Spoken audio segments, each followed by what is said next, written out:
Hi, Tony Shives coming back to you again from All Things Automotive. We were talking earlier about synthetic oils, but now let's talk a little bit about weight. First of all, if you don't know what the right weight is for your car, consult the owner's manual or give us a call. We can look it up for you. A lot of new vehicles have tighter tolerances on their engines and require synthetic oil. We've got cars out there running 0 W20 now. I don't know how they get to 0, but somehow they do it with the power of synthetics. The reason for the different weight of oil is, back in the 80s, the 90s, whenever I started, engines, there was a lot more clearances between pistons, cylinder walls, clearances between the bearings, the main bearings, the crankshaft bearings, and you needed a little bit thicker oil.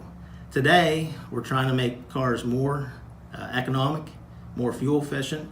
So now we're down to 0 weight oil. Again, I don't know how they do that, but we're there.